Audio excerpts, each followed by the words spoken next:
दोस्तों अगर आप भी चाहते हैं भारत इस T20 सीरीज को अपने नाम करे तो हमारी इस वीडियो को लाइक जरूर कीजिएगा। दोस्तों भारत और वेस्ट इंडीज के बीच पहले T20 में हमें ऐसा जबरदस्त घमासान देखने को मिला था जिसमें टीम इंडिया ने शुरुआत तो शानदार की थी।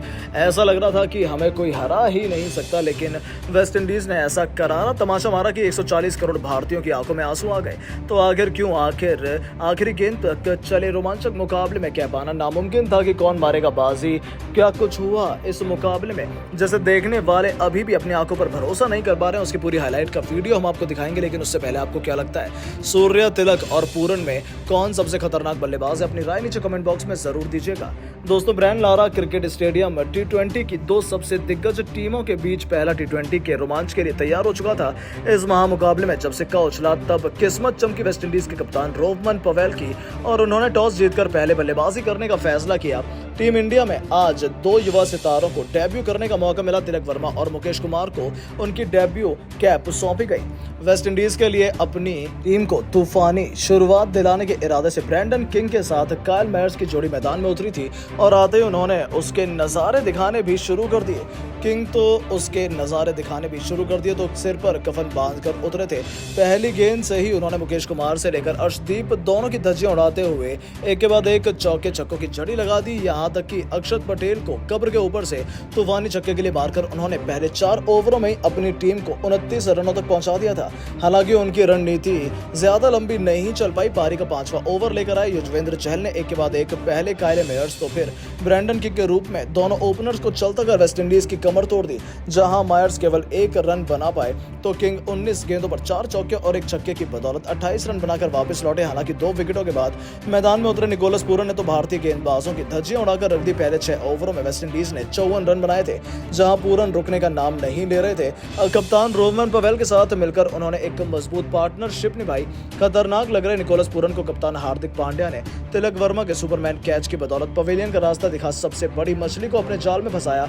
वो 34 गेंदों पर 2 चौके और 2 छक्कों की बदौलत 41 रन बनाकर आउट हुए। उसके बाद तो विकेटों की झड़ी लग गई। सिमरन हिटमायर भी केवल 10 रन बनाकर अर्शदीप सिंह का शिकार हो गए। तो फिर कप्तान रोहमन पवेल भी अर्धशतक पूरा करने से पहले पवेलियन लौट गए।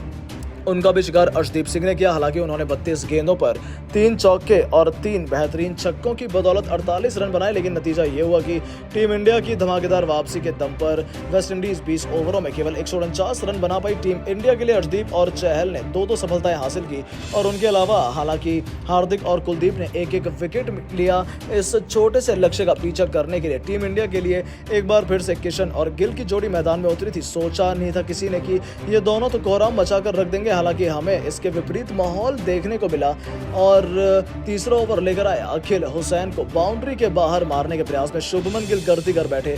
निकोलस पूरन ने इस बल्लेबाज को स्टंप कर भारत को 440 वोल्ट का झटका दिया। गिल 9 गेंदों पर केवल खेलकर 3 रन बना पाए और वेस्टइंडीज ने भारतीय टीम को बता दिया कि वो इतनी आसानी से हार मानने को तैयार नहीं है।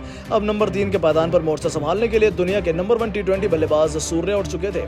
आते ही उन्होंने वेस्टइंडीज के सबसे खतरनाक गेंदबाज अल्जारी जोसेफ को स्वागत एक खूबसूरत चौके से किया तो अंतिम गेंद को पॉइंट के ऊपर से छक्के के लिए मारकर वेस्टइंडीज खेमे में उथल पुथल मचा दी थी। सूर्य को खतरनाक बल्लेबाजी करता देख किशन ने भी अपना रंग बदला और ओबर्ट मैकॉय को उन्होंने चौके के लिए मारा, लेकिन उनकी रणनीति उन्हीं पर ही भारी पड़ी।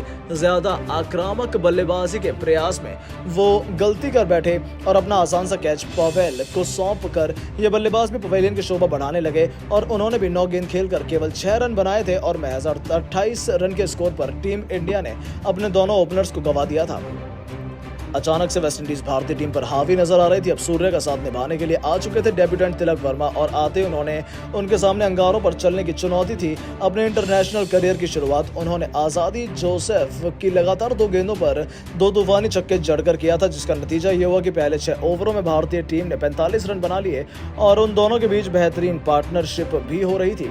हालांकि उसके बाद कुछ ऐसा हुआ जिस पर भरोसा कर पाना नामुमकिन था। सूर्य कुमार यादव गलती कर बैठे। जैसन होल्डर की गेंद पर सिमरन हिटमायर ने उनका आसान सा कैच लपककर इस बल्लेबाज को पवेलियन की राह दिखाई। वो 21 गेंदों पर 21 रन बनाकर वापस लौटे तो उसके बाद तो भारतीय पारी ताश के पत्तों की तरह बिखरनी शुरू हो गई। तिलक वर्मा भी अगले ही ओवर में 22 गेंदों पर 3 चौके और 2 छक्कों की बदौलत 39 रन बनाकर टीम का साथ छोड़ गए।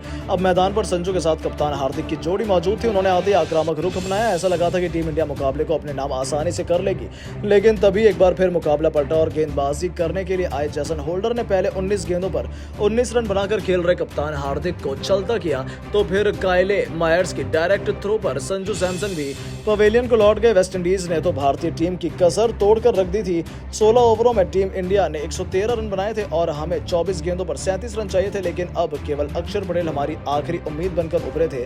उन्होंने छक्का लगाकर हमारी उम्मीदों को जिंदा रखा।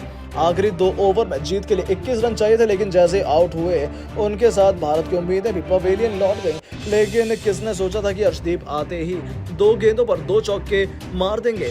मैच में अंतिम ओवर में चला गया जहां भारत को 10 रन चाहिए थे, लेकिन ये गेंदबाज के बस की बात नहीं थी और वेस्टइंडीज की टीम ने इंडिया के घमंड को चूर चूर कर सीरीज को 1-0 से बढ़त बना ली। लेकिन दोस्तों, अब आपको क्या लगता है कि कौन था भारत की इस हार का सबसे बड़ा विलेन? हमें अपनी राय नीचे कमेंट बॉक्स में जरूर दें और ऐसी शानदार खबरों के लिए चैनल को सब्सक्राइब जरूर करें। धन्यवाद।